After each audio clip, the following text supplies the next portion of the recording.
Agora, para o próximo painel, painel de boas práticas. Nós vamos chamar Eduardo Marques.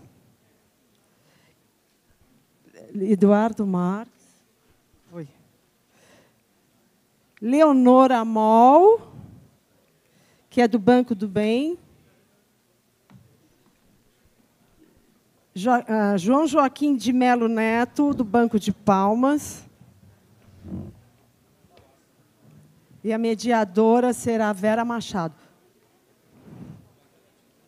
Banco de Palmas, Joaquim, por favor. E você, Vera, vai ser a mediadora. O Hamilton Rocha. Hamilton, você está aí, que você não estava.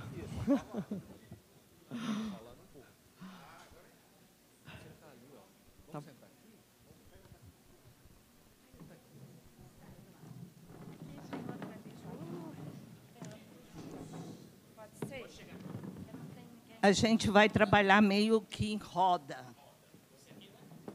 Sei lá, estou quase indo para lá. Vera. Já vou. Bom, gente, quase boa tarde, né? Nós estávamos na proposta de ser bom dia, mas é quase boa tarde. E aqui nós temos um momento muito interessante, porque nós vamos trabalhar a questão das boas práticas, tá?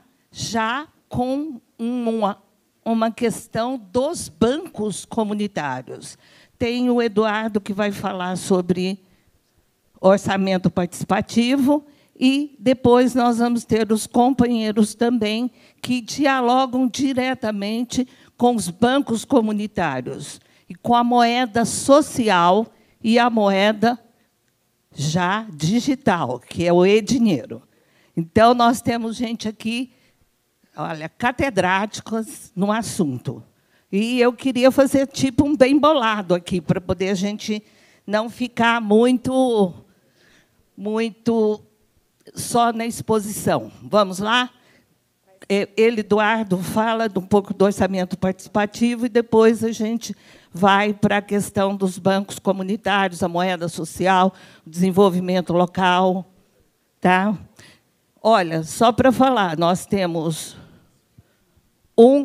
aqui os três banqueiros, tem uma banqueira aqui, né? A Leonora é de Vitória, no Espírito Santo, Joaquim é do Ceará e o Hamilton, aqui de São Paulo, do Banco União Sampaio, lá na zona sul de São Paulo. Vamos lá? Vamos começar? Você, depois, aí a gente faz alguns elementos provocadores. Bom dia. Quase boa tarde, né? Não almoçamos.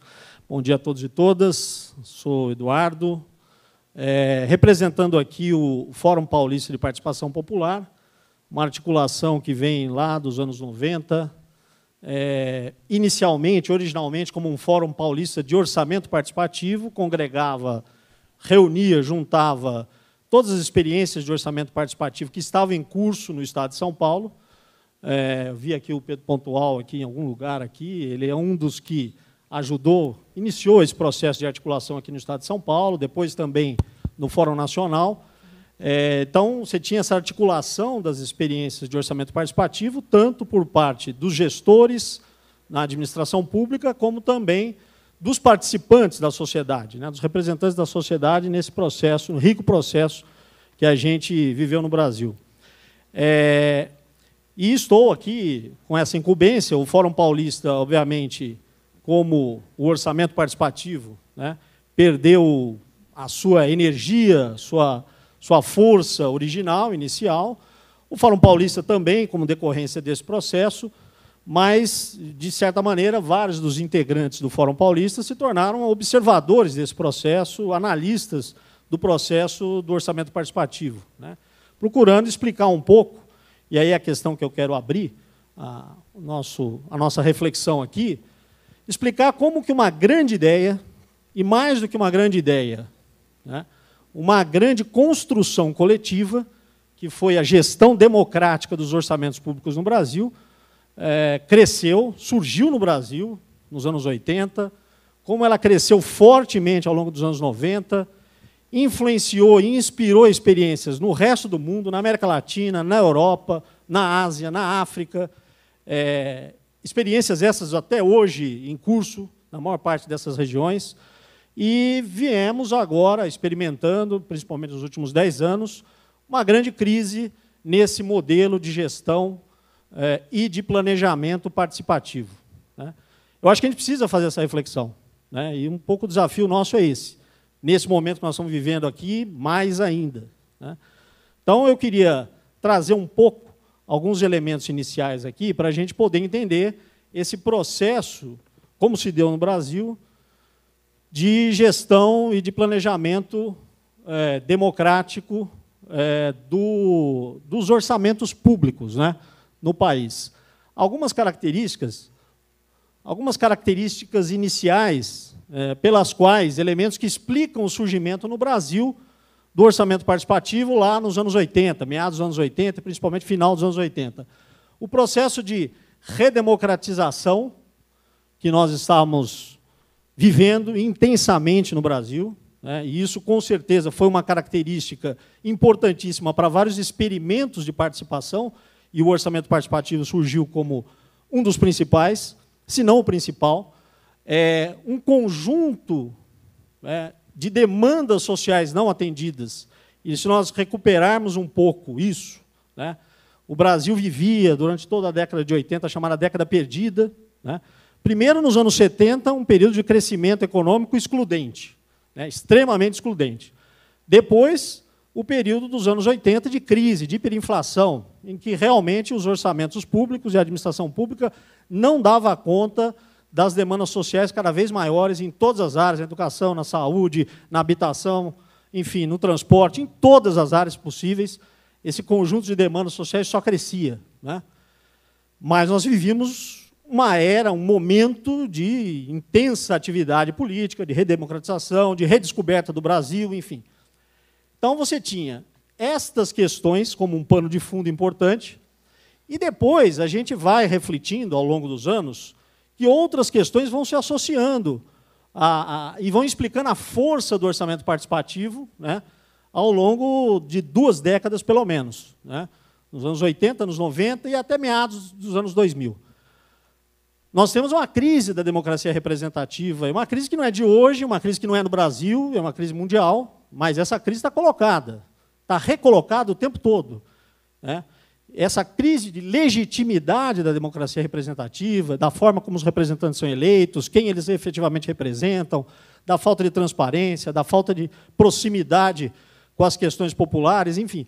Essa é uma crise que tem vários aspectos. Eu não vou centralizar isso, acho que todo mundo já fez essa reflexão inúmeras vezes, né? Mas essa crise da democracia representativa serviu, sim, como também elemento, alimento do processo do orçamento participativo, né, no Brasil e depois no mundo. E outra questão que também é até óbvia é a centralidade do orçamento público na gestão e no planejamento. Em qualquer processo de gestão e planejamento, o orçamento público tem uma centralidade inconteste, né? Através do orçamento público, simplesmente nós vamos discutir de onde vêm os recursos da sociedade, quem paga mais, quem tem que pagar menos, quem não tem que pagar, e para onde vão esses recursos, aonde eles serão aplicados, onde serão os investimentos. Então, a centralidade é total. A gente, e temos muitas experiências de discussão de políticas em todas as áreas, né, políticas públicas em todas as áreas, e a gente avançou também muito nisso, mas se a gente não discutir de onde vêm os recursos e quem financia e para onde vão esses recursos, você não consegue botar de pé políticas públicas, né? Não consegue, né? E nós estamos sentindo isso num período como esse, numa quadra como essa, de retrocessos grandes, né? Então, o orçamento participativo veio crescendo com esses elementos, né, através desses anos todos, a partir dos anos 80. E aí eu queria passar um pouquinho aqui a importância de se discutir a democracia participativa no Brasil, é a questão da democratização da gestão do orçamento público, porque nós temos garantias legais no Brasil. Nós temos garantias legais desse processo, né? Muito pouco faladas. Então, antes de mais nada, a Constituição Federal, lá no seu artigo 1º, já diz o seguinte: já abre o espaço no Brasil para a democracia representativa e para a democracia participativa e direta. Está lá no artigo 1º, não está em outro artigo. O artigo 1º da Constituição diz: todo o poder emana do povo, que exerce por meio dos seus representantes eleitos ou diretamente. Então, ali, já no artigo 1º, de toda aquela, né, que inspirou, né, toda aquela mobilização, movimentação pela redemocratização e que inspirou a nossa Constituição fundamental, está ali já o espaço para a democracia participativa, para a democracia representativa. Então, ela abre essas duas possibilidades, antes de mais nada, né? E ela, de certa forma, convida a todos a participar do processo, né? Só um pouquinho antes. Mas, especificamente em relação à democratização da gestão orçamentária, dos orçamentos públicos, outras leis se somam e também destacam a importância desse processo. A Lei de Responsabilidade Fiscal, tão falada para outras coisas, para outras questões, né, tão falada para outros princípios, também consagrou no artigo 48 que a transparência da gestão fiscal deverá ser assegurada mediante incentivo à participação popular, está na Lei de Responsabilidade Fiscal, hein? E realização de audiências durante o processo de elaboração e de discussão dos planos, da lei de diretrizes e dos orçamentos. Então, uma lei que, muito utilizada por certos setores econômicos, setores financeiros, como a lei fundamental do equilíbrio das contas, não pode gastar mais do que arrecada, tem que cortar despesas, essa é a consagração da LRF. Né? No artigo 48, ela diz isso, textualmente. Né? É fundamental a participação popular na elaboração e de discussão dos planos, leis, diretrizes e orçamentos públicos. E o Estatuto da Cidade também, eu queria, só como mais um exemplo, puxar aqui, né, a principal lei nossa sobre o planejamento e o desenvolvimento urbano no país, o Estatuto da Cidade, também no seu capítulo dos instrumentos das políticas urbanas, o artigo 4º, diz: planejamento municipal, em especial, deverá ser feito com gestão orçamentária participativa. Então, é importante eu resgatar um pouco isso para a gente dizer, olha, nós estamos ali, do ponto de vista do nosso guarda-chuva maior, legal, nós estamos totalmente amparados, não só para iniciar esse processo como foi iniciado, como para desenvolver, aperfeiçoar e dar continuidade, e aprofundar. Né? Agora, é óbvio que eu vou, até o final um pouco dessa exposição, vou apresentar todos os desafios que estão colocados, né, nessas reflexões que a gente vem fazendo sobre o orçamento participativo. Mas, antes disso, eu queria apresentar um pouquinho as características gerais. A gente que vem observando o orçamento participativo no Brasil e em outros países, quais foram as características gerais desse processo de orçamento participativo, que é muito diversificado, sempre foi muito diversificado no Brasil. Não tem uma receita de bolo, não tem um modelinho perfeito, mas nós temos algumas características gerais que a gente sempre pôde observar nos principais processos de orçamento participativo no Brasil. A participação aberta a todos os cidadãos é uma delas. Né? O orçamento participativo tem que abrir a participação a todos. De uma forma ou de outra, né? Moradores de uma região, pertencentes a um segmento social, ou que querem debater um determinado tema, têm que ter o seu espaço de participação. Isso é uma das grandes questões que tem que balizar qualquer processo, e a gente observa que balizaram os principais processos de orçamento participativo. O segundo aspecto, muito utilizado em várias experiências importantes, é que os próprios participantes definem as regras internas de participação. Existe um processo um pouco de autogestão desse processo. Né? Lógico que a gente observa muitas administrações ali, dando algumas dicas, apresentando alguns processos iniciais de definição de regras, tal, mas os participantes do processo, em geral, também atuam e procuram, têm o seu espaço para definir as regras de participação no orçamento participativo. E um terceiro aspecto importantíssimo é que haja, nesse processo, ao fim desse processo de participação, no debate do orçamento, um processo de distribuição dos recursos para investimentos, baseado no que a gente pode chamar de inversão de prioridades, ou redefinição dos recursos para regiões, populações que estão num estágio de vulnerabilidade maior, numa situação mais precária, do ponto de vista econômico, do ponto de vista social. E aí você precisa ter critérios demográficos, econômicos, sociais, para ajudar nesse processo de definição dos recursos. Então, são 3 características fundamentais, gerais, de qualquer processo de orçamento participativo. Também, a título de organização das nossas ideias, né, o que o orçamento participativo, em geral, sempre apresenta como estrutura geral nesse processo, nesse caminhar de discussão, são assembleias ou plenárias abertas a todos. E hoje, gente, apesar do orçamento participativo ter reduzido muito o seu espaço, sua atuação, né, enquanto prática importante de gestão, de planejamento participativo, hoje nós temos inúmeros mecanismos adicionais em que a gente poderia abrir muito mais espaços de participação, né? Aqui, no início do processo do orçamento participativo, a gente só falava em assembleias plenárias, reuniões presenciais. Hoje, através das redes sociais, aplicativos, nós poderíamos amplificar isso de maneira gigantesca, né? Nas cidades, nos estados, enfim, no Brasil como um todo, no país como um todo. Você pode ter aplicativos desenvolvidos para amplificar essa participação, além da participação presencial, né? A outra questão importante na estrutura geral é um princípio redistributivo, uma regra, alguma definição de como os recursos serão aplicados, né, para onde serão aplicados os recursos, o funcionamento de um conselho do orçamento participativo, e aqui a gente já observa uma combinação entre a democracia direta, a democracia participativa e a democracia representativa, né? Muitas vezes os orçamentos participativos mobilizam milhares e milhares de pessoas. É óbvio que você, num determinado momento, vai ter que eleger alguns representantes para um determinado conselho, né? E esse conselho, normalmente, tem alguns papéis importantes. Intermediar o processo de participação entre a população organizada e o poder público, ajudar na fiscalização da execução daquilo que foi definido, de todas as demandas que foram definidas, né, no processo do OP e que foram incluídas no orçamento. Então, o conselho tem esse papel importantíssimo e as principais experiências todas que a gente presencia, têm essa estrutura geral. Vamos lá.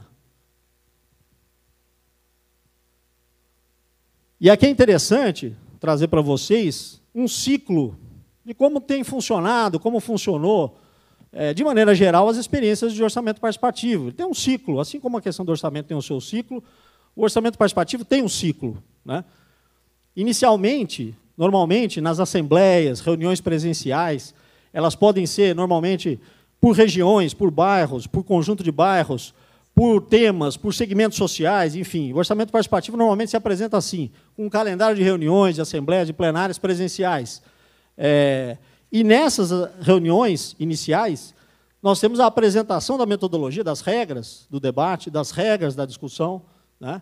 Porque, quero até salientar, o orçamento participativo, e isso ele se firmou assim, como uma forma, um processo pedagógico importante, não de acobertamento de conflitos, mas, na verdade, de explicitação dos conflitos existentes, das demandas em conflito, mas, ao mesmo tempo, um espaço democrático de abrir possibilidades, criar algumas regras para que esses conflitos sejam, de uma certa forma, encaminhados, né, para algum tipo de solução, né?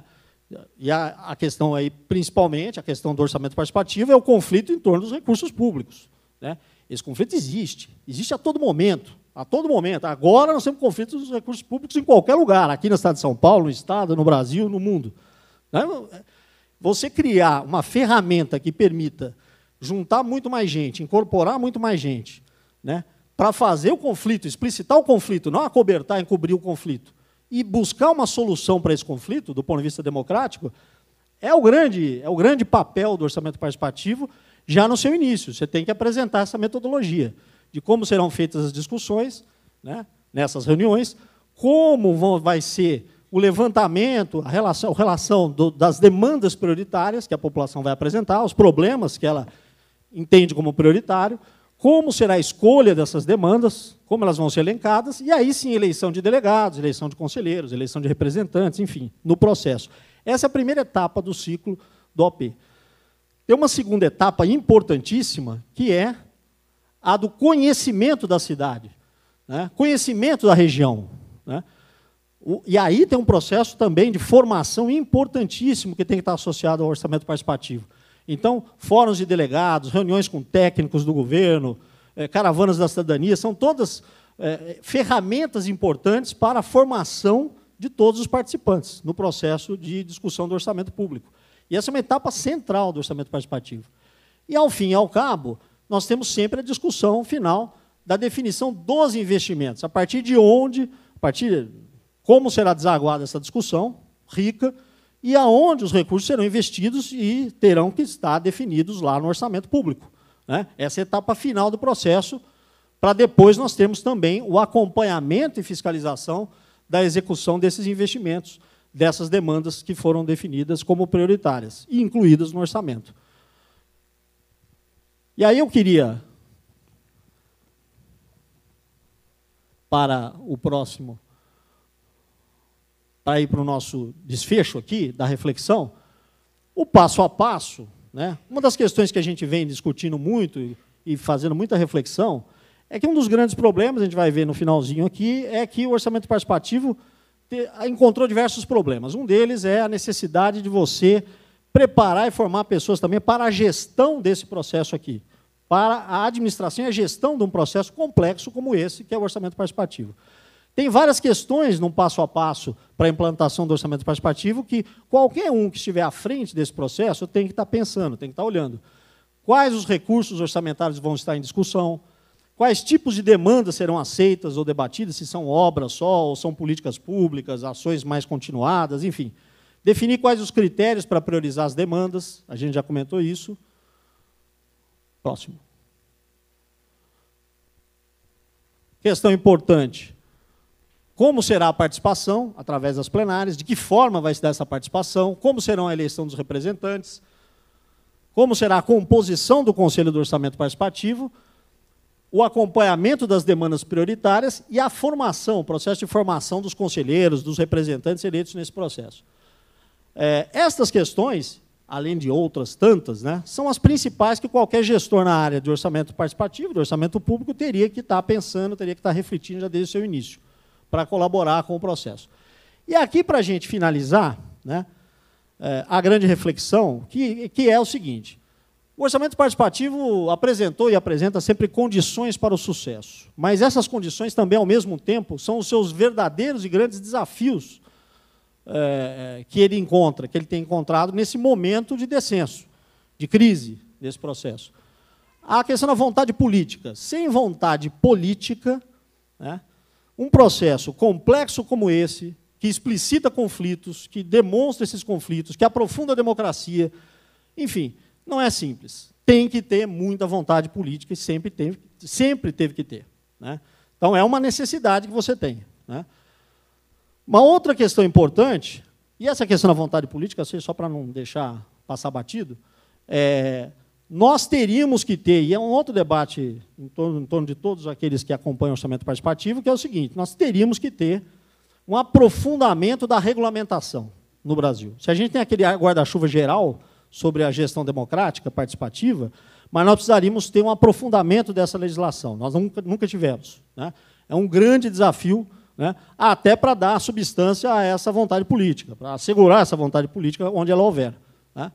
A outra questão é a cultura da cidadania e da participação popular. É óbvio, onde você tem maior cultura de cidadania e participação popular, melhor.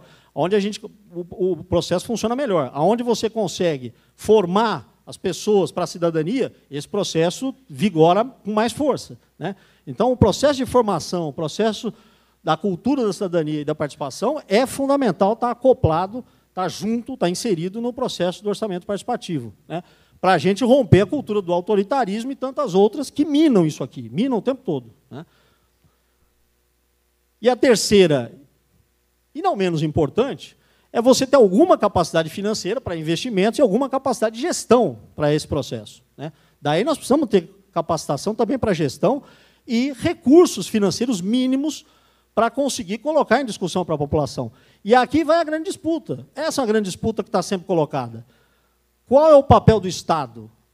Para onde vão os recursos públicos? Essa é a discussão que está colocada todo dia, né? Eles vão para garantir, por exemplo, o funcionamento dos mercados, né? É um debate que está aí. Setores econômicos inteiros, setor financeiro, querem esse filão enorme dos recursos do poder público. É para garantir o funcionamento dos mercados ou é para garantir as políticas públicas, políticas sociais, o aprofundamento do atendimento das demandas da população? Esse é o grande debate, né? E quem está à frente, quem estiver participando, ou incentivando, ou coordenando um processo de orçamento participativo, tem que ter a dimensão, a real dimensão desse conflito, que é gigantesco, né? Mas eu queria encerrar essas reflexões, porque eu acho que, no momento que a gente vive, mais ainda, no Brasil e no mundo, né, a importância de se buscar retomar um processo como esse, rico como esse, uma das maiores e melhores experiências de gestão pública do mundo, né, a importância da gente voltar a refletir sobre isso, eu acho que é fundamental no momento que a gente está cruzando. Obrigado. Obrigada, Eduardo. Bom, nesse momento, nós vamos ter um diálogo dos bancos comunitários, da moeda social, do desenvolvimento local. Como os três falam do mesmo tema, então eu gostaria, começa pelo Joaquim, vocês vão dialogando entre vocês, é isso? Pode ser? Vamos lá? Sou o mais doido de todos, podia ficar por último, né? Ah, então tá. Então... Não, vai por mim mesmo. Vai por mim, não, enfim. pode sim. Meu povo, boa tarde. Pronto, cala a boca. É comigo que acabou-se, né? Então, pronto. Meu povo, boa tarde. Eu sou lá do Ceará, como todo cearense é doido, eu não fujo a regra. O quê, mulher? Aí, estava todo doido, eu ainda fiquei mais nervoso ainda, e fiquei em pé logo, olha.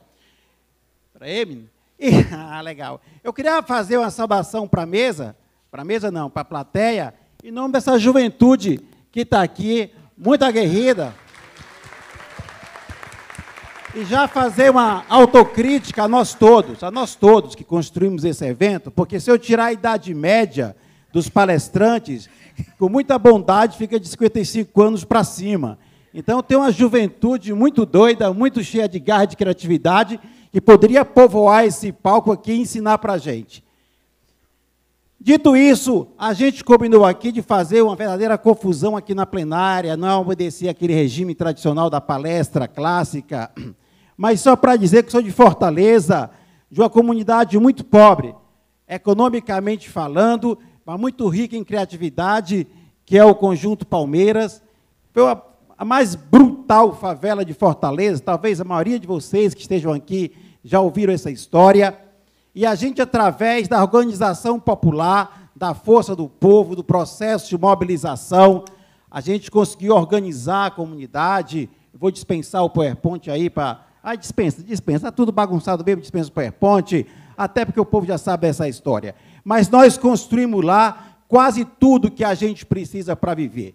Nós construímos as empresas de confecção, e aí com muita alegria, já faço aqui o merchandise, aqui é da Palma Fashion, é da comunidade, da empresa, e qualquer bairro do mundo tem costureira. Não sei por que a gente não usa roupa da C&A e da Riachuelo. É para ter uma vergonha desgraçada.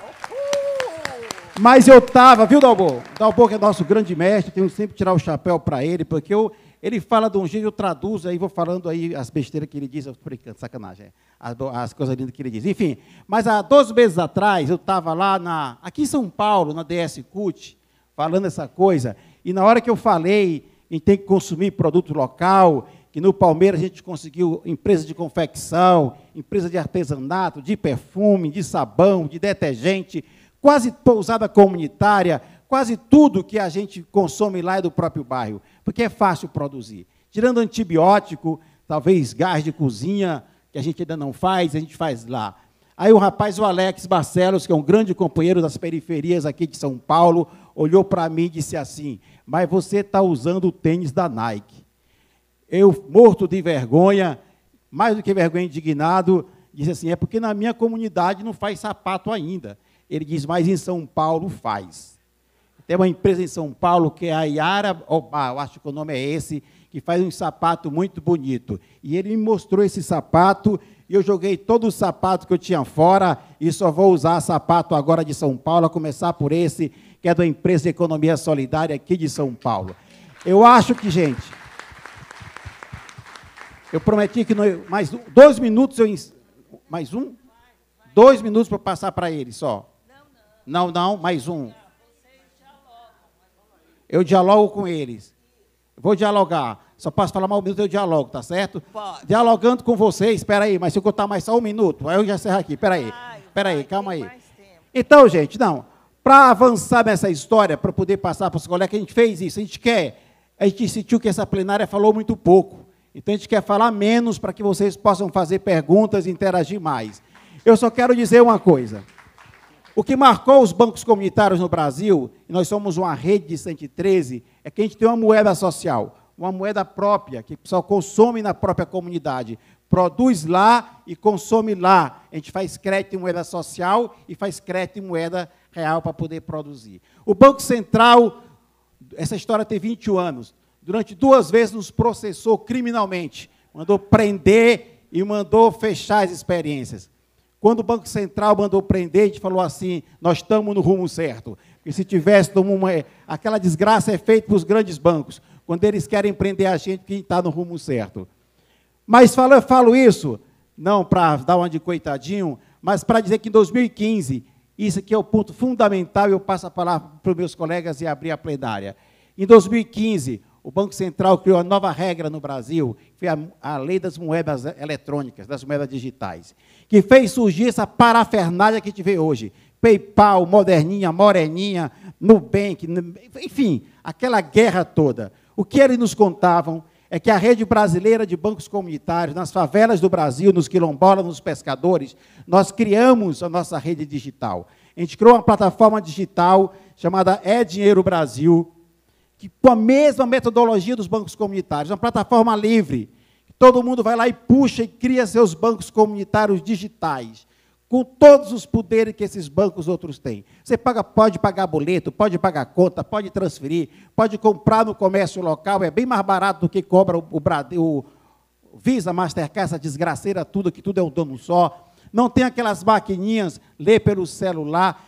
Então, eu não quero explorar aqui como é que funciona, só para dizer, o Brasil hoje já tem uma alternativa bancária, que isso é suficiente, não é 100% tecnologicamente, mas é boa, funciona. Então, o que nos sobra a nós, e eu me coloco muito nesse meio, a gente tem muito pouca coragem. Para ficar modesto na palavra coragem, a gente é frouxo, porque a gente não tem coragem o sistema capitalista algemou o cérebro da gente. O sistema financeiro algemou o cérebro da gente. Eu garanto que a maioria de nós aqui tem cartão da Visa e da Mastercard. Quando você enfiar a desgraça daquele cartão numa maquininha, tenha certeza, você está alimentando o que tem de mais cruel no sistema brasileiro, que é o sistema bancário financeiro.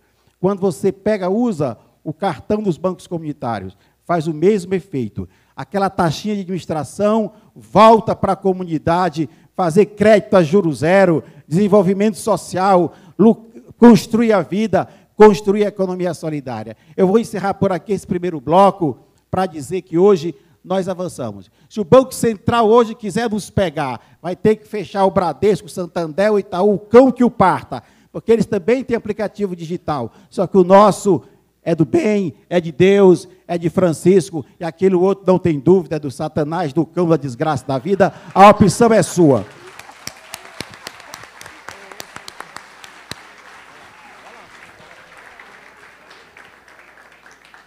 Esse é o Joaquim.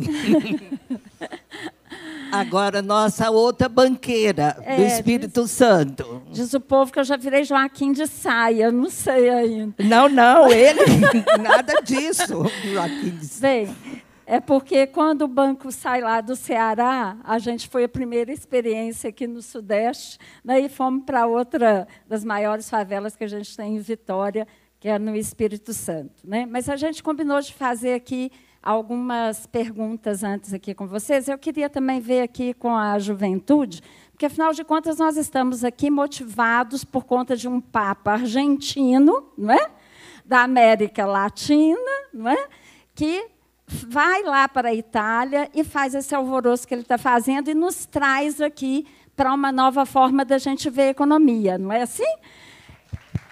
E aí, eu queria saber, porque a gente está muito motivado, porque em maio a gente tem um grande evento da economia de Francisco, não é isso? Março, desculpa, lá na Itália. Algum jovem aqui já foi selecionado? Só para a gente saber. Opa! Eu estava curiosíssima aqui, então. Quantos? 3 jovens selecionados, né? Nos representando quantos? Eu não estou conseguindo ver todo mundo. Aqui, mais 4, 5, 6. Mais? 1, 2, 3, 7. 4. Ah, podia ficar em pé, né? Está difícil de contar. Levantem, levantem, jovens selecionados. Aí, maravilha. Pronto, olha quantos, quantos. Maravilha, parabéns demais aí para vocês. Olha, eu acho que, com certeza, a gente vai brincar aqui de uma carta nesse evento ainda, né? E vocês vão poder levar a nossa história lá para a Itália, né? Nos representando. E essa juventude, a gente também tem, a gente está super orgulhoso, que a gente também tem uma juventude de lá do território, né, que vai estar lá junto com vocês, né, a Crislane, ela vai representar os nossos bancos comunitários, negra, periférica, mulher ativista política, né, que brinca com essa coisa do território e que é isso que a gente quer que movimente, né, não só a juventude, mas as mulheres, enfim.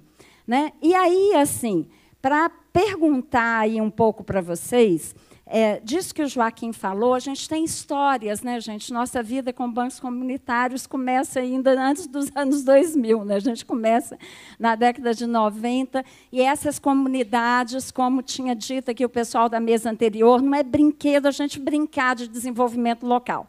Né? A gente leva aí uns 10 anos para a gente construir o desenvolvimento local, construir uma democracia econômica. Bacana, Eduardo, falar antes da gente do orçamento participativo, que é o que a gente faz o dia inteiro naquela comunidade. Né? Juntar as pessoas, que a nossa grande função é pensar nessas comunidades, quais são os nossos problemas, e encontrarmos juntos soluções para os mesmos problemas. Né? E, muitas vezes, sem depender, né, da política pública, porque é a gente ali mesmo, dentro da favela, dentro das comunidades de baixa renda, subindo e descendo morro o dia inteiro, subindo e descendo escadarias o dia inteiro. Né? Era mais ou menos assim, o nosso primeiro crédito que a gente fez, a mulher chegou lá no banco e falou assim com a gente, assim, mas vocês vão lá na minha casa? Ela não vai. Vamos, lógico, né? Todo mundo era da comunidade. Vocês vão lá na minha casa e vão. Onde é que a senhora mora? Eu moro no degrau número 600 do beco da Dona Ângela. Você chega no degrau número 600, você vira um pouquinho, desce mais 10 degraus, você chega na minha casa. Né? Era assim nosso endereço no morro. Né? E a gente, muitas vezes, se perdia de chegar, né, na casa daquela pessoa, porque a gente não dava conta de contar os 600 degraus. Né? E é nessa descida e subida do morro que a gente vai encontrando as Marias, o João, o José, as relações de confiança, as relações de proximidade, as relações dessa economia circular que a gente está aqui, né? E que, como diz o Joaquim, a gente acabou dando muito pouco espaço para vocês. Né? Então, a gente queria, nesse talk show aqui que a gente está se propondo fazer, saber se alguém da plateia tem alguma pergunta para a gente mais específica, né? E aqui o Hamilton também já esteve com a gente no Banco União Sampaio, aqui em São Paulo. Daqui a pouco a gente passa a palavra para ele até respondendo. E aí a gente queria saber se vocês têm alguma pergunta para a gente animar um pouco mais essa plateia. Tem? Pronto, já achamos. Oi, meu nome é Cecília Lotufo. Eu atuo numa comunidade aqui de São Paulo, que é uma comunidade de união de 3 vilas, Vilas Ida, Jataí e Beatriz. E a gente tem um trabalho bem forte, uma pegada mais ecológica, embora a pegada social seja bem importante para a gente também. E a gente vem pesquisando a questão de moeda, é uma vontade que a gente tem de implementar uma moeda. Eu já tentei pesquisar em vários eixos, já sou fã de vocês aí de longe. Só que a gente queria uma moeda que tivesse essa pegada ecossocialista, né? Então, trouxesse o olhar eco para esse ambiente. A gente já tem uma ideia bem múltipla para isso, mas eu queria saber se existe já um lugar para essa nossa ambição, ou se valeria a gente criar um modelo a partir do que a gente já tem, porque a gente tem uma mobilização bem grande, e os nossos bairros são bairros de elite, né, na verdade, a gente está num outro ambiente, embora, claro, tenha pessoas ainda que precisam muito de dinheiro para sobreviver mesmo, né, inclusive as pessoas mais de idade, que estão chegando já numa situação que não tem mais trabalho, mas tem ainda uma diversidade que a gente quer manter nesse território de elite, né? Enfim, então é uma questão que eu trago. Eu acho que seria muito bom que a gente conseguisse implementar isso nesse sentido. Você quer falar? Eu só posso pedir para vocês serem breves na pergunta, para poder a gente ter bastante gente para responder. Tem mais uma pergunta. Tem a Dalila aqui em cima. Eu gostaria de ter um cartão desses, que exatamente que eu pudesse, com o pouco da minha aposentadoria que eu utilizo, eu fortalecer esse tipo de trabalho e não do Banco do Brasil ou etc. Como é que eu faço?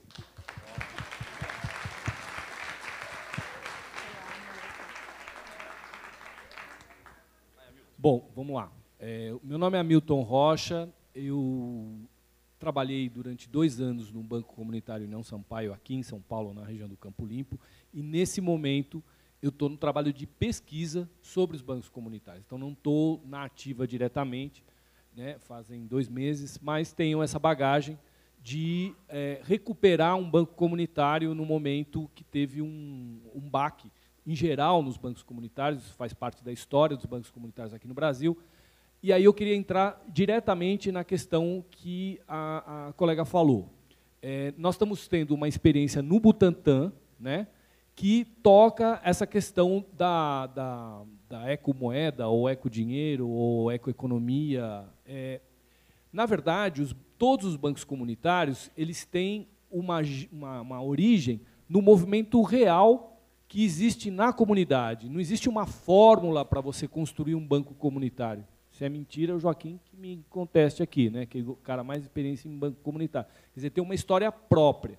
Se a comunidade local quer ter um perfil de relação de troca, que é muito importante, que a moeda social ela está baseada em troca local, em produção de serviços e produtos locais. Se ela tem um perfil ecológico e tem condições de bancar isso, o dinheiro dela pode estar envolvido com isso. Agora, a gente sabe, né, e a experiência do Banco Palmas ela é exemplar nesse sentido, que nós trabalhamos com contradições o tempo todo, contradições do capital. Na periferia, muito mais, porque é lá onde o capital trabalha insistentemente para impor o seu modelo dominante. Não quer dizer que não exista o germe da economia solidária o tempo todo. Diga-se de passagem, gostaria de fazer uma menção aqui num outro Francisco que nós esquecemos, que é um rei do Congo, que foi trazido aqui como escravo, vendido para trabalhar numa mina no século XVIII, e ele comprou primeiro a liberdade do seu filho, no horário que ele tinha, no dia que ele tinha de folga para trabalhar, levantou dinheiro para comprar a liberdade do seu filho, e o seu filho trabalhando fora já do regime de escravidão, comprou a liberdade do pai e, pouco a pouco, foi comprando a liberdade dos escravos que existiam naquela mina, até comprar a mina. Isso aconteceu em Ouro Preto, na região de Ouro Preto, em Minas Gerais. E o sistema pelo qual esse rei, né, que é conhecido como Rei Chico, na região de Minas Gerais, desenvolveu um regime de cooperativa. Nós estamos falando de 1800, nós estamos falando do Brasil. Né?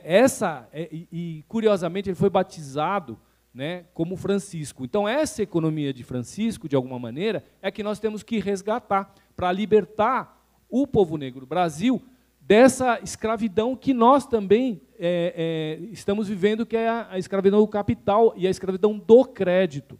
Então, as moedas sociais, os juros baixos, a relação de troca local, ela ajuda a gente a se libertar dessa prisão que o Joaquim falou, dos cartões de crédito. E isso é um problema eu acho que é um problema de confiança, primeiro, na moeda, e de credibilidade nesse sistema novo.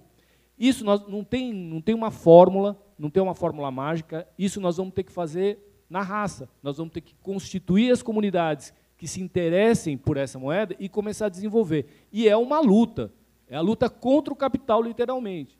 Né? Ela não existe, não basta só constituir a moeda. Por exemplo, o caso da o Banco União Sampaio, que tem 10 anos, é um ir e vir o tempo todo, porque nós estamos disputando com farmácias que se constroem na região, bancos que se constroem na região, modelos que são extraídos do nosso modelo para fora, como é a ideia dos bancos. A rede de bancos brasileiros lançou a moeda digital antes do Itaú, do Bradesco. No entanto, eles estão aí, reproduzindo essa lógica.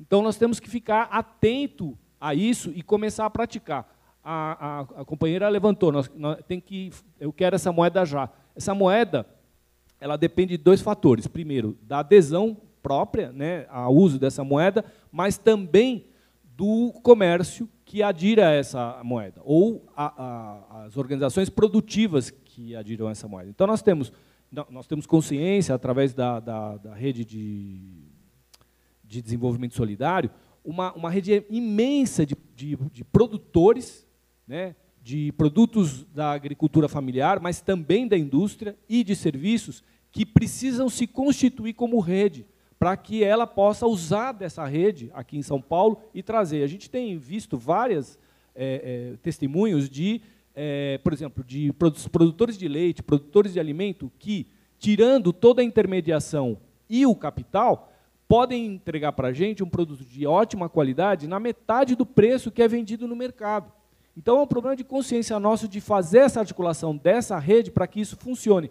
E é ecológico, no princípio é ecológico. Isso não quer dizer que ela nasce pronta, que ela nasce resolvida. Isso é um processo de construção que nós vamos ter que levar. Tá? Vou parar por aqui, por enquanto. Vou só te dar uma resposta e passo para o Joaquim, porque ele já responde também as duas. Em Vitória, nós temos, a gente já chama nossa moeda digital, cada uma com o nome do nosso banco. Né? Então, hoje, a gente já tem o Verde Vida é Dinheiro. Né? A gente tem uma moeda específica de 2 bancos que trabalham exclusivamente com a questão ambiental e que é super possível a gente fazer, inclusive com a nossa moeda digital. Né? Eu só queria dizer que desenvolvimento para a gente nos bancos comunitários, e aí eu brinco um pouco com essa palavra banco, que, para além da questão financeira, é esse lugar que a gente senta, que nos acolhe, que acolhe a comunidade, que acolhe quem está querendo fazer uma moeda e que quem quer conversar sobre isso. Comunitário, porque ele tem essa pegada comunitária que é impossível da gente separar. Né? E de desenvolvimento, porque a gente entende que o desenvolvimento ele tem todas as versões juntas. Né? Antes eu dizia que eram 5 dimensões do desenvolvimento, que seria a econômica, social, política, ambiental, cultural, e acho que também agora tem a versão humana, né? essa dimensão humana e espiritual. Né? Então, diante disso, não tem como a gente separar uma moeda dizendo que uma moeda não é ecológica também, ou que está nessa pegada, né, da economia e pensando na economia ambiental também. A gente tem vários trabalhos nesse sentido que dá para poder te ajudar. Mas o legal é que o próprio dinheiro, né, a nossa própria plataforma digital, ela já tem também este olhar, tá? E que é possível a gente, sim, conversar e trabalharmos juntos. Tá? Rapidinho, para não repetir o que já foi dito, concordo plenamente, só ficar em pé? Sim, pronto. Talvez ela me atrapalhe. Isso é perseguição antiga, mas deixa para lá, enfim.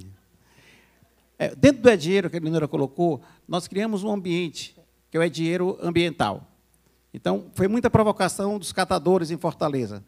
Ele diz assim, se eu perguntar para você, quem recolhe a latinha no meio da rua? Você vai dizer o catador, prove. Quem sabe? Ninguém sabe. Ele desaparece, ele é anônimo.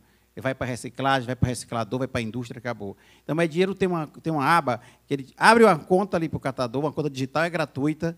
Na hora que ele vende na reciclagem, registrado lá, o catador fulano de tal, ou carroceiro, ou como queira chamar, vendeu 3 quilos de alumínio, lata, isso fica registrado até que vai. Final do mês, a gente divulga. Olha, 60 toneladas de plástico, de vidro, de lixo. Quem tirou da rua não foi a prefeitura, foi o carroceiro, foi o catador, está aqui registrado. Ele tirou tanto, recebeu tanto em dinheiro digital e moeda social, comprou tanto do comércio, então já tem uma aba ambiental na dinheiro que pode ser customizada. Essa é uma grande vantagem de uma plataforma digital, de um banco digital, quando ele é nosso. Eu digo nosso porque a rede brasileira, nós somos uma OSC, nós somos uma ONG, não tem dono. Se um dia isso render bilhões, se Deus quiser vai render, é tudo distribuído coletivamente, não é propriedade privada. Então, nós já temos uma aba que pode ser aproveitado um pouco na questão ambiental. Ela diz uma coisa concreta, eu quero abrir um cartão. É isso que precisa, coragem. Né? Vamos abrir o cartão.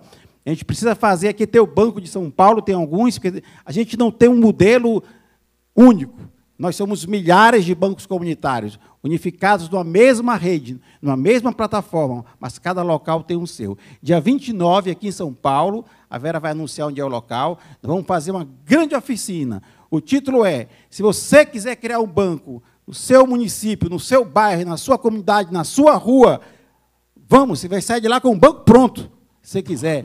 Escrito na plataforma, porque é fácil. A gente não precisa de banco, a gente precisa de serviço financeiro.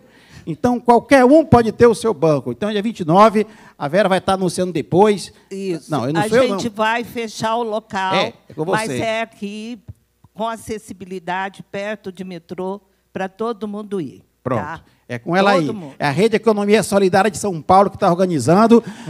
A gente vai estar vindo aqui com esse pilotão todo, mas é a Vera que vai organizar e dar almoço grátis para todo mundo. É verdade? Aí não sei, sacanagem, enfim. Só Para terminar, gente, pegar da mesma linha de raciocínio, eu sei que isso não é um avatar. Esse mundo não é assim, esse sonho na poesia. Mas começa assim, como que a senhora disse.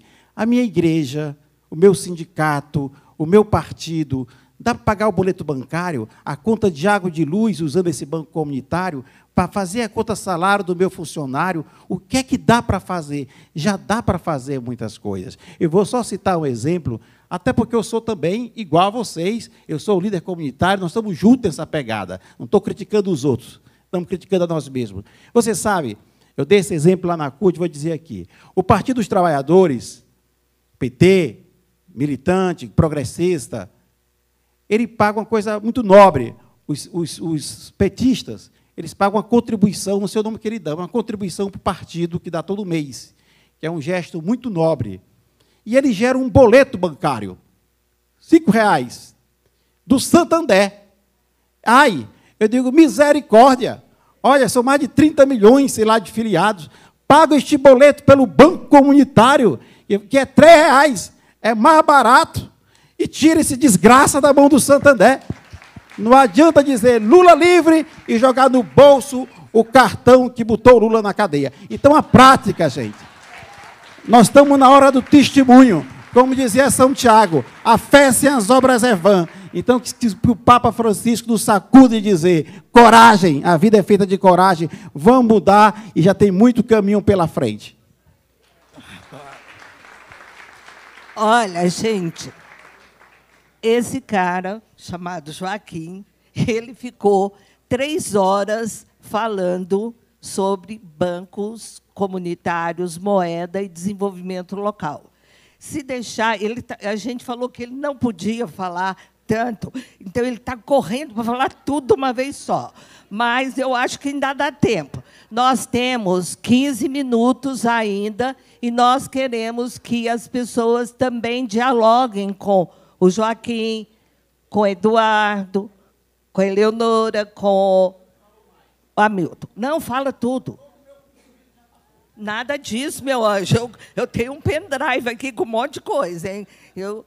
Vamos lá, Ladislau. Tem outro aqui também.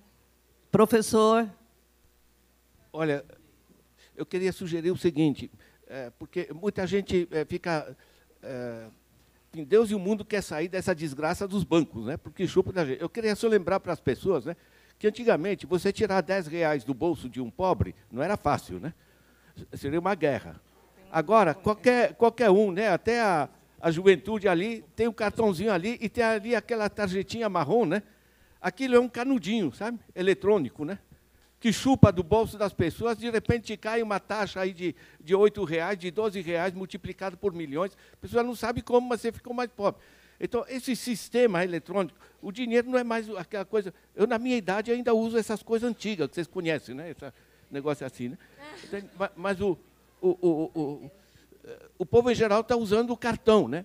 Então, o dinheiro imaterial, então, dá para chupar, através dos sistemas eletrônicos, usando bancos, né, fazer esse processo. Então, eu acho que esse caminho dos bancos comunitários de desenvolvimento, de resgatar o controle das nossas poupanças, do nosso dinheiro, é absolutamente fundamental, gente. E isso não é coisa de paralelo, de alternativa, né? Eu pego a Alemanha. Na Alemanha funciona assim. As pessoas não colocam dinheiro em banco, colocam em caixa comunitária, chama Sparkassen, certo? 60% de todo o dinheiro das poupanças nos na Alemanha está assim, né? Agora, o que eu queria sugerir é o seguinte: primeiro, que esse movimento é extremamente importante. Resgatar o controle do nosso dinheiro é resgatar o controle da saúde, é resgatar o controle de um monte de coisa, certo? Agora, como nós temos mais de, enfim, um grande número de experiências, né? O primeiro levantamento que eu fiz, a gente estava com 114 bancos comunitários de desenvolvimento, né? E como se espraiou esse sistema eletrônico, nós precisamos ter efeitos multiplicadores disso, né? Então, eu acho fantástico essa reunião do dia 29. Agora, eu acho que vocês deveriam organizar, dos vários bancos comunitários, seleciona aí uns 20, 30, pede para cada um fazer um relato de como é que eles fizeram, em que situação está, certo? Pega 20, 30, coisa assim, coloca isso online, sabe, para ter justamente a resposta das pessoas que tantos poderiam começar um negócio desse, mas não sabem como é que começa, né? Com quem fala, como é que gera. Então, é uma sugestão vocês montarem um negócio desse, ter um blog Banco Comunitário de Desenvolvimento, e, a partir daí, gerar a capacidade de qualquer pessoa, em qualquer bairro, poder tomar iniciativa, né? Eu queria... É essencial, claro, o que foi levantado aqui, que não é só o cartãozinho, né? É criar uma dinâmica de confiança numa comunidade, confiarmos uns nos outros. Curiosamente, hoje a gente confia nos bancos, que, francamente, não é o caminho certo, né?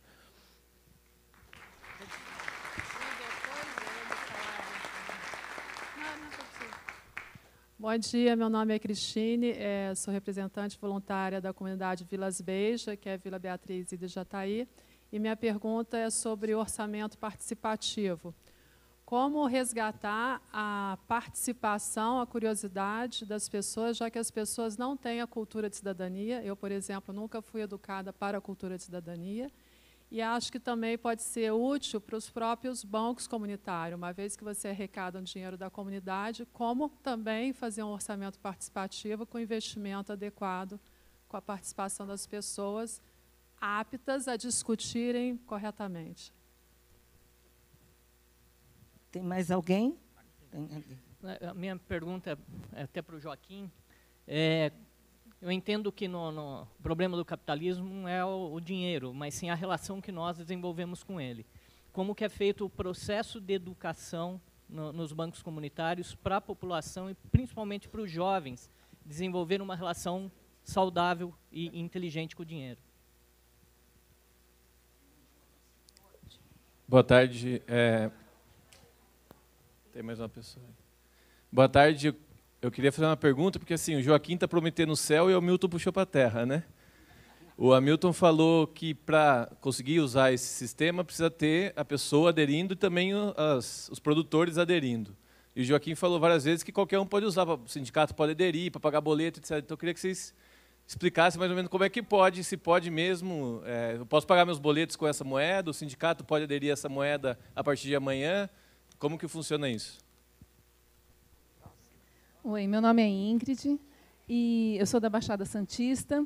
E só para responder ali quem falou sobre a questão da moeda social de cunho ecológico, a gente tem algumas experiências na Baixada, que eu não sei como é que estão hoje, só no começo que eu participei, que justamente o lastro da moeda social era o lixo reciclável, né? Então, o que dava valor à moeda social era quanto de lixo reciclável se entregava, né, na cidade de Cubatão, e aí você recebia a moeda em troca. Então, o lastro era a reciclagem. Teve outra tentativa, que eu não sei se deu muito certo, que era óleo de cozinha. Entregar óleo de cozinha era pago em moeda que circulava na própria comunidade. Então, acho que é super viável, né? De repente, não só resíduo, mas várias outras questões, você pode ter como lastro um bem ambiental. Ótimo. Acho que não tem mais ninguém. Fechou? Só lembrar aqui, a mesa, todo mundo, que nossa moeda social criada para esse evento, que é o Chiquinho, ela pode ser paga aqui, circulada aqui, que o banco devolve, viu? Se quiserem contribuir, contribuam, porque depois a gente vai ressarcir quem tiver o Chiquinho, usado o Chiquinho em algum lugar. Tá bom? Valeu, vamos lá. Quem começa? Eduardo?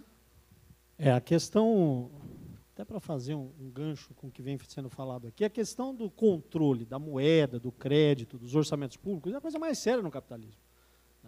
Não é à toa que o lado de lá, o lado do setor econômico, coloca os seus principais representantes para fazer isso, né? E para colocar uma agenda para a gente que não é a agenda que nos interessa. A agenda da população não é essa agenda colocada pelos bancos, pelo sistema financeiro, pelos grandes grupos econômicos. Então, o controle disso é seríssimo. E aí, o que foi muito bem levantado aqui e resgatado é o seguinte: como você estabelecer novos laços, novas relações, outras relações comunitárias, de solidariedade e tal, na construção. Laços de produção, laços de troca, na construção dessas moedas comunitárias, dos bancos comunitários, e também na discussão dos recursos públicos, né, de onde eles serão arrecadados e para onde eles vão. Então, tem essa relação importantíssima de experiências entre moedas, bancos comunitários e o orçamento participativo, né.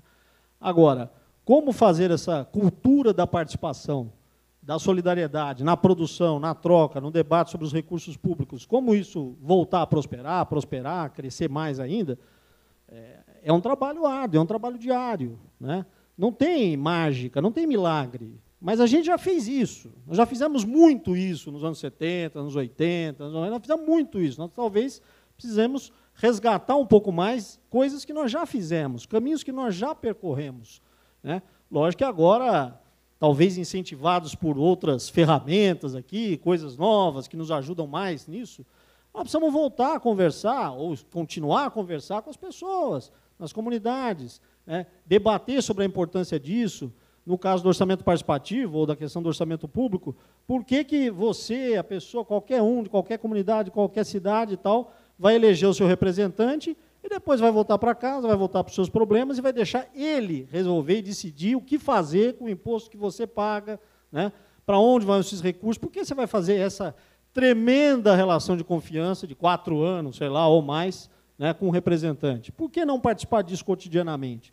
Então, estabelecer, plantar essa semente da importância da participação, da cultura da participação, da cidadania, eu acho que é um trabalho diário, né, de formação, de conversa, de troca, de debate, de reuniões em todos os lugares em que a gente estiver, para poder reacender essa chama, né? Não tem segredo, não tem mágica, não teremos como aliados o grande capital, grandes campanhas de publicidade, de marketing, não teremos. Nunca tivemos e não teremos nessa nova etapa, nessa nova cruzada. É no dia a dia. Eu vou falando, já vou me despedindo já. Você vai encerrar, né? Eu falo rapidinho, já me despeço, até porque eu tenho um voo, que eu tenho realmente que ir para Guarulhos. Eu tenho outro compromisso hoje à noite com o pessoal da Unisol, lá da Unicopas também, Rio Grande do Sul. Tentar ser breve, realmente curto. Acho que o processo da cultura da solidariedade é o grande desafio. Foi colocado isso aqui ontem, e nós do Banco Palmas fazemos teatro, música, nas escolas, tem educação financeira. Nós estudamos, viu, Dalbo, aquele seu primeiro livro, Democracia Econômica, nós roubamos até o nome, Curso de Democracia Econômica, é o livro do Dalbo que a gente pegou lá com o BNB, traduz e ensina com as pessoas lá. Mas que eu não falei aqui, queria registrar, mas na mesma linha, trazer para cá a cidade de Maricá, no Rio de Janeiro, na qual a gente trabalha lá e tem ajudado, né, dado a nossa humilde contribuição. Maricá fez uma revolução em banco comunitário. O prefeito tirou tudo que era benefício social, lá tem o Renda Básica da Cidadania, que beneficia 50 mil pessoas, benefício social, abono, tudo isso, tirou do Santander e botou no banco comunitário de lá, que chama-se Mumbuca, que trabalha 50 mil pessoas por dever, porque teriam que ter o benefício, se associaram ao banco. E hoje tem a moeda social que funciona lá. Hoje, dobrou o número de pessoas que conheceram o banco e que estão usando a moeda social, porque é muito melhor que os outros bancos. Então, políticas públicas, gestores públicos que criem leis municipais e criem esses bancos municipais, como o Dalbô está dizendo, e paguem suas contas pelo banco, são fundamentais. Então, eu não queria deixar de registrar aqui a revolução financeira no Brasil que acontece no município de Maricá com o Banco Comunitário. E também Maricá criou um programa que é fantástico. Estou falando aqui para os gestores públicos. Todos os alunos da escola pública, do ensino fundamental ao ensino médio, tem um programa chamado Mumbuca Jovem. Mumbuca é o nome da moeda de lá. Ele, no contraturno, estuda economia solidária, para que há toda uma juventude que vai se crescendo na cultura da solidariedade e recebe uma bolsa por isso, que também é paga em moeda social, para eles comprarem lá no mercado local. Então, tem várias alternativas, não tem só o modelo certo. Pode começar o sindicato? Pode. Pode fazer um banco comunitário, que é uma coisa mais estrutural, mas eu posso já usar a plataforma para pagar minhas contas. Pagar água, luz, telefone, fatura, boleto, transferência. Então, já pode usar, a plataforma é aberta. Quero registrar, nós estamos ao vivo, a Edilisa, que aliás mandou um abraço para todos vocês aqui, que fez um documentário Palmas, que vai ser apresentado lá em Assis, no encontro lá de Assis. Então, esse documentário, que fala um pouco dessas coisas que nós estamos falando aqui, está à disposição já no YouTube e conta um pouco dessa história do Banco Palmas. Foi a Edilise, ela pediu para registrar, estou registrando aqui. Dalbô, acho que a tua ideia fundamental de fazer a comunicação. Eu acho que a gente comunica ainda muito pouco e muito ruim, e quem talvez apareça aí, tem tantas universidades, empresas de comunicação, que possa fazer um pool de pessoas que trabalham mídia e comunicação e nos ajude a comunicar melhor também toda essa parte, a partir dos textos que você está falando. No mais, gente, se a gente não se vê mais, Feliz Natal para todos nós e um beijão. Tchau.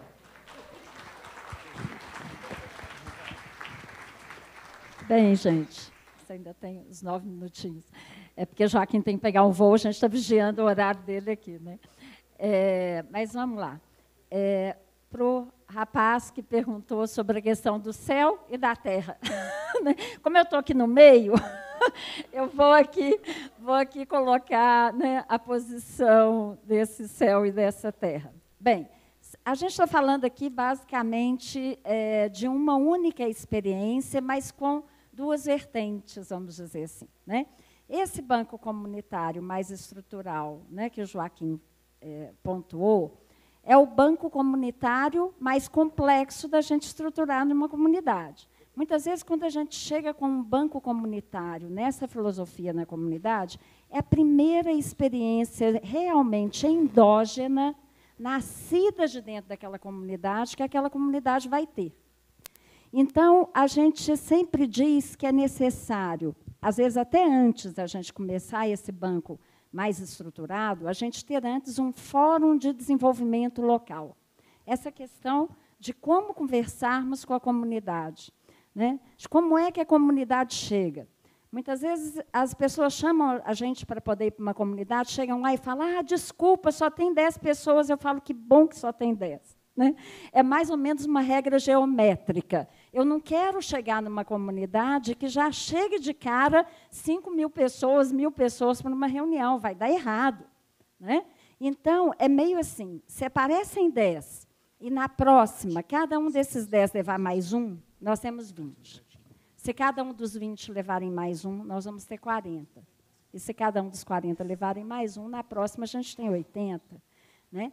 E a gente vai construindo algo com essa comunidade e que ela entenda como dela.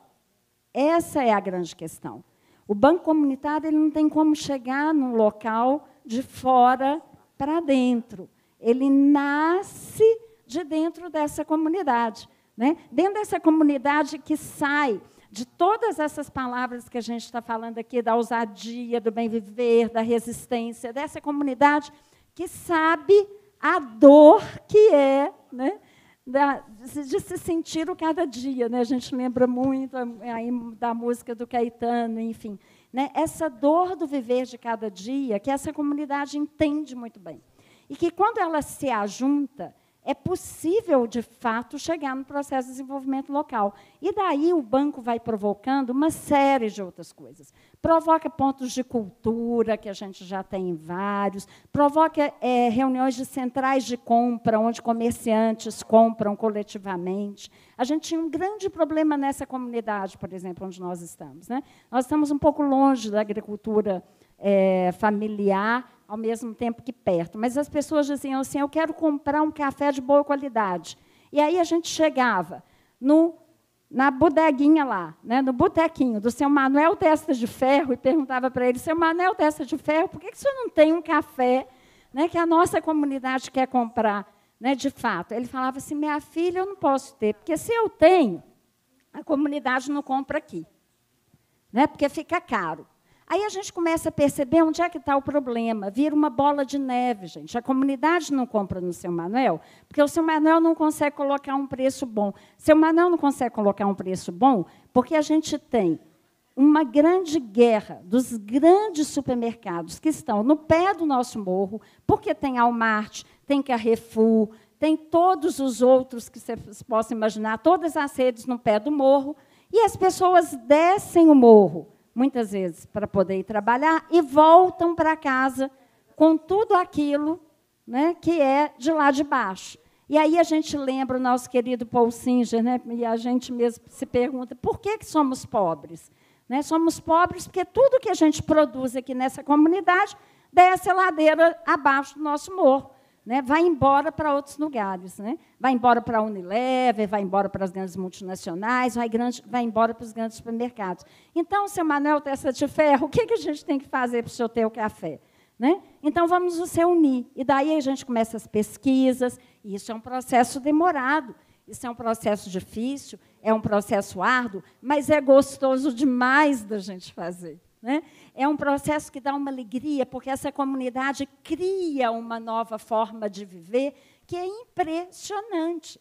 Né? E hoje a gente tem um Fórum de Desenvolvimento Comunitário, que, quando as nossas comunidades, nós somos 9, 35 mil pessoas de Vitória moram nas comunidades onde nós estamos. Para vocês terem uma ideia, hoje, quando eles precisam conversar com um secretário, eles não se reúnem para poder ir na prefeitura. Eles falam assim, dia tal, nós temos uma reunião do Fórum de Desenvolvimento Comunitário, que venha o secretário de Segurança, que venha o secretário de Educação, que venha o secretário de Direitos Humanos, que nós precisamos discutir aqui com eles. Né? E aí a gente faz uma roda dessa, como a gente está com ela aqui hoje. Esse banco comunitário é um processo mais longo. Só que agora a gente tem uma ferramenta tecnológica na nossa mão que é fantástica, que é a possibilidade do nosso banco comunitário digital. E essa a gente está ela com um acesso, de fato, liberado. Né? E, de fato, é uma forma da gente enfrentar esse sistema financeiro tradicional, né, que tanto, como diz o nosso querido Papa, e eu gosto de dizer que ele é argentino, né, que está aqui do nosso lado, que ele é da América Latina, que, como diz o nosso querido Papa, é excludente, mata, né, não dignifica, enfim. Como é que a gente acaba com esse sistema tradicional se a gente já tem hoje uma proposta do nosso Banco Comunitário Digital? É assunto para a gente ficar aqui mais um dia inteiro trazendo as nossas ideias, né? Porque a sustentabilidade desse nosso Banco Comunitário Digital só vai se dar na hora que os sindicatos, na hora que as prefeituras, na hora que cada um de nós, de fato, entendermos isso e deixarmos de fazer igual aquelas velhinhas da propaganda do Itaú, que me irrita profundamente. Né? Quando você vê aquelas velhinhas lá, minha filhinha, agora eu estou aqui. Né? E aí aparece aquele I do Itaú, e o nosso E do nosso dinheiro ainda não está aparecendo. Né? Porque a gente ainda não tem essa boca da comunicação, né, que Ladislau acabou de nos cobrar aqui, mas que a gente precisa muito do apoio de cada um de vocês. É isso, gente. Bom, eu vou falar duas coisas aqui importantes. Eu sou dalborista e agora sou joaquinista. Tá? É muito importante, uma coisa que o Joaquim falou, não tem, é uma evolução, um processo evolutivo, tá, um braço, a gente fala de uma forma matricial, né, não tem problema.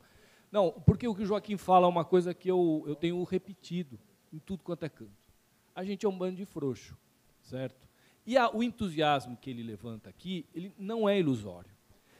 A gente falou na ADS, eu vou repetir aqui para a gente fixar isso na cabeça. Ele que falou, e eu acho que tem que falar. Se a gente tiver 2 milhões, só um parênteses, eu não quero aqui responsabilizar ninguém, mas o Partido dos Trabalhadores tem quase isso, né, de filiados?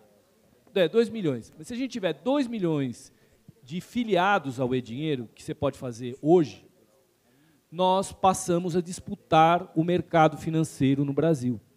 2 milhões. Se a gente juntar Partido dos Trabalhadores, Central Única dos Trabalhadores, Intersindical, Partido Socialismo e Democracia, PSOL, todo mundo, mais os movimentos, mais MST, mais MTST, mais um monte de perdido que tem por aí, que não é filiado a nada, mas é muita gente, a gente desbanca esses caras.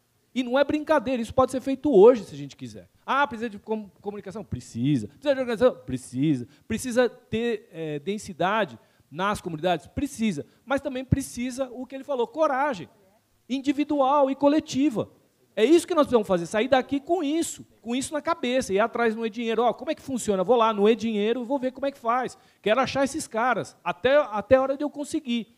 Estão convidados aí no Banco União Sampaio, eu não vou estar lá, mas tem gente lá, para canalizar esse descontentamento. Senão, nós temos aqui a companheira que vai canalizar no dia 29, nós vamos fazer isso, a Vera vai puxar isso, e são iniciativas concretas. E, para acabar, eu vou contar o último caos. A gente estava lá na ADS fazendo o encontro de economia solidária, e, de repente, eu recebo lá um monte de zap dizendo que a Record estava no banco União Sampaio, para eu ir para lá. Eu falei, não dá para eu ir, demora 2 horas para chegar aí. O que ela fez? Ela pegou uma reportagem, porque eles fazem muita reportagem do Banco União Sampaio na televisão, e pegou uma reportagem antiga que falava que o Banco União Sampaio dava empréstimo a 1% ao mês. Para quê? Choveu gente lá. E tudo bem, você vai falar assim, e agora, o que eu faço? Bom, é uma grande oportunidade para você fazer o processo didático. Falou assim, não, aqui o crédito é 0%, mas você tem que contribuir com esse banco, você tem que se envolver com esse banco, porque senão ele não vai, você que tem que pôr dinheiro aqui. Quem que você acha que vai dar dinheiro? Né? Tem gente na região que acha que é a prefeitura que põe dinheiro lá. Então, você tem que desmontar essa ideia, falar que é comunitário, participar. Né? Esse é o trabalho do dia a dia.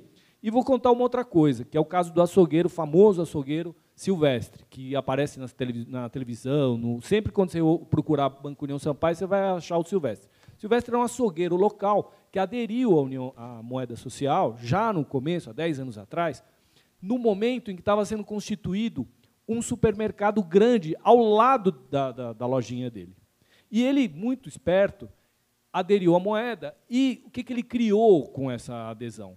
Uma clientela cativa na região, em meio à grande disputa que ele estava tendo com o supermercado, que cobrava mais barato a carne do que ele, só que tinha uma adesão. O que aconteceu?